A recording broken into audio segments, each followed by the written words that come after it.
மிதுன ராசி யாரு இருக்கா? மிதுன ராசி. ஓகே. உங்களுக்கு ஏதாவது தனிப்பட்ட கேள்வி இருக்கா? சார் ஒன்றும் இல்லை, எல்லாருக்குமே பிரச்சனை இருக்குன்றது தெரிஞ்சிருச்சு. ஸோ பிரச்சனைகள் என்ன இருக்குன்றது நானும் கடந்து வந்துட்டேன். சரி, உங்களுக்கு ஏதாவது ஒரு தனிப்பட்ட நல்லது எப்போ மிதுனத்துக்கு நடக்க போகுது எனக்கு எல்லாரும் அதாம கேட்பாங்க. எல்லாரும் நான் எப்போ விக்கிறேன்னு கேட்பாங்க. இப்போ வருதுன்னு தெரிஞ்சிருச்சு எனக்கு. I can feel it. So அது எப்போ நடக்க போகுதுன்னு அவங்களுக்கு ஓகே. உங்களுக்கு ஏதாவது ஆபத்து இருக்குன்னு தெரிஞ்சிச்சு. அந்த ஆபத்து இல்ல நல்லது நடக்க போகுதுன்னு தெரிஞ்சிருச்சு எனக்கு. நல்லது எவ்வளவு சீக்கிரம் என் கைக்கு வருதுன்னு எனக்கு தெரியும். பாசிட்டிவா அணுகுறீங்க. கேட்போம். அவங்களுக்கு வந்து என்னன்னா நல்லது நடக்க போதான், அந்த நல்லது எவ்வளவு சீக்கிரம் நடக்குன்னு தெரிஞ்சுக்கணுமா. நைஸ். அப்படி இல்லை சார். மிதுன லக்கணம் மிதுன ராசியில் பிறந்திருக்காங்க. இப்போ ராசியின் அடிப்படையிலையும் சரி, லக்கணத்திலும் குரு உட்கார்ந்துருக்கனால ஒரு மன அழுத்தங்கள், ஒரு குழப்பங்கள் இருந்துக்கிட்டு இருக்கு. வீட்டை விட்டு வெளியே போயிடலாமா, வீட்டுக்குள்ளேயே இருக்கலாமா, ஊரை விட்டு போகலாமா, நாட்டை விட்டு போகலாமாலாம் யோசிக்க தோணும். ஸோ அதை கடந்து இந்த குரு பயிற்சிக்கு அப்புறம் பொதுவாகவே இவங்களுக்கு பொருளாதாரம் சார்ந்த விஷயங்களில் மிகப்பெரிய ஏற்றம் உண்டு. அதே போல் இவங்களுடைய இயல்பான குணம் என்னென்னா, இவங்க மனசு எதை சொல்லுதோ அதை மட்டும் தான் கேட்பாங்க. இவங்க கூட இருக்கவங்க யாராச்சும் இல்லைம்மா நீ செய்கிறது கொஞ்சம் தப்பாக இருக்குது, நீ கொஞ்சம் பார்த்து செய்யணுன்னா அடுத்த செகண்ட் அவங்க கட்டு. அது ஃப்ரெண்டாக இருந்தாலும் சரி, யாராக இருந்தாலும் சரி, இவங்க கூட யார் நீ சொல்கிறதெல்லாம் கரெக்டுமா, நீ சொல்கிறதாம சரிம்மான்னு சொல்கிறவங்க தான் கூட வண்டிலையும் வர முடியும், கூட கார்லேயும் வர முடியும். இல்லைன்னா அவங்க கட் பண்ணிவிட்டு அம்மாவாக இருந்தாலும் சரி, அண்ணனாக இருந்தாலும் சரி, கட் பண்ணிட்டு நாளைக்கு பார்ப்போம்ட்டு போயிடுவாங்க. மிதுன ராசி வேற யாராவது இருக்கீங்களா? மேலே கொடுங்க. உங்களுக்கு ஸ்பெசிஃபிக் ஏதாவது கேள்வி இருக்கா சார்? கொஞ்சம் ஜாதகம் இருக்குது சார். 8-9 இயர்ஸாக இந்த சினி ஃபீல்டில் ட்ரை பண்ணிகிட்டு இருக்கேன் சார். ஆப்பர்ச்சுனிட்டி வந்து ப்ராப்பராக மாட்டல. நான் வரும்போது எப்படி வந்தேன்னா, ஒரு ஷாருக் கான் மாதிரி ஒரு பெரிய ஸ்டாராக வரணும் அப்படின்ட்டு தான் இந்த ஃபீல்டுக்குள்ளே வந்தேன். ஆனால் இன்றைக்கி இது நிலைமை எப்படி இருக்குன்னா, எனக்கு ஒரு ஆப்பர்ச்சுனிட்டி கிடச்சா போதும். ஸோ அந்த மாதிரி ஆயிடுச்சு. அது எதுக்கு இதுக்குள்ளே காலை வச்சோம், இப்போ போக முடியல, இருக்கவும் முடியல, அப்படி ஒரு இது ஆயிடுச்சு. நான் அந்த மேடம் ஒரு இது சொல்லுவாங்க, அவங்க வீடியோஸ் நிறையா பார்த்துருக்கேன்.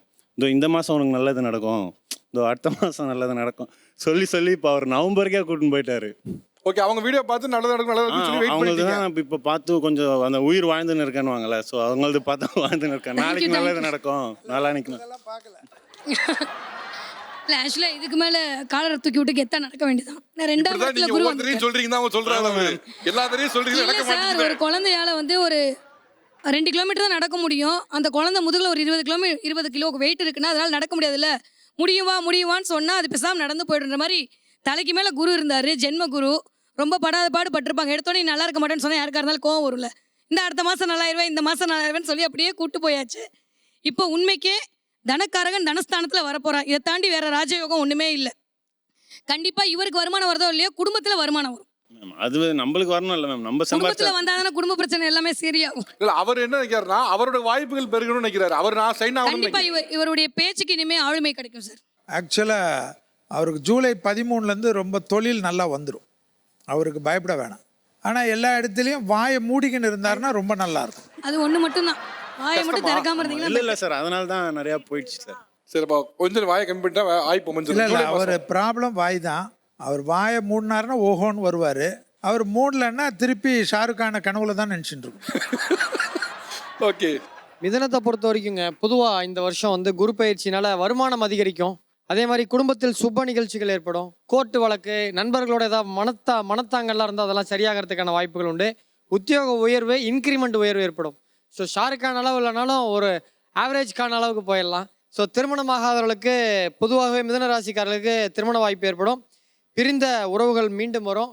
வெள்ளி கோல்டு விலை என்ன ரேட் விற்றாலும் தங்கம் வாங்குறதுக்கான வாய்ப்புகள் ஏற்படும். ஸோ குடும்பத்தில் யாராவது ஒருத்தவங்களுக்கு புதுசாக வருமானம் பண்ணுவாங்க. இப்போ நீங்கள் மட்டும் வருமானம் பண்ணிங்கன்னா உங்கள் ஃபேமிலியில் யாராவது ஒருத்தவங்க உங்களுக்கு சப்போர்ட்டிவாக இன்னொரு வருமானம் செய்கிறதுக்கான வாய்ப்புகள் ஏற்படும்.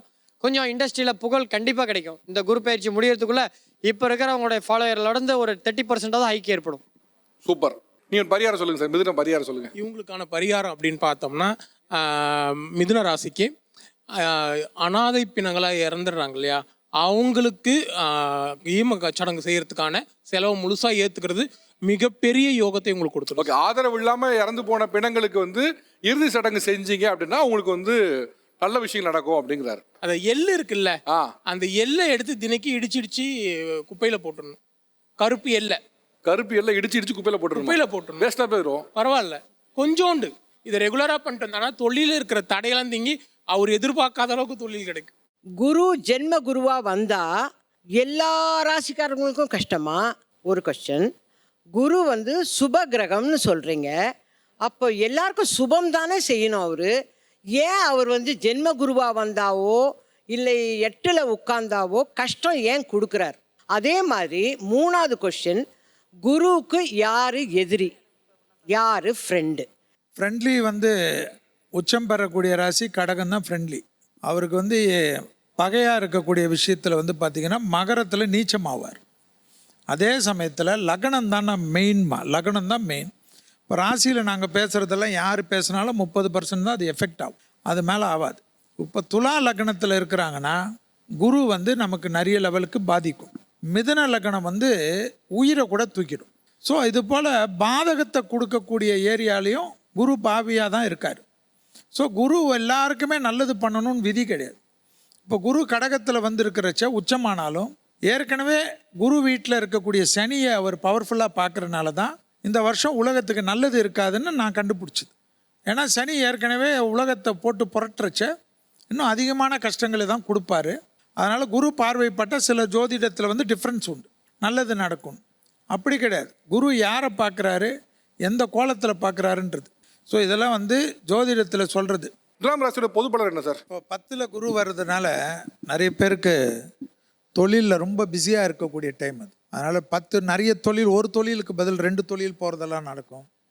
ஏற்கனவே ப்ரமோஷன் இல்லை, இன்க்ரிமெண்ட் இல்லை, சிலருக்கு தொழிலே இல்லைன்றவங்கெல்லாம் விசிட்டிங் கார்டு போடக்கூடிய அளவுக்கு வந்துடுவாங்க.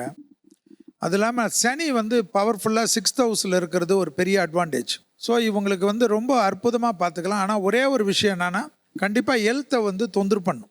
ஹெல்த்தில் அலர்ஜிஸ் வரும், முதுகு தண்டுவடத்தில் கொஞ்சம் கோளாறு வரும்.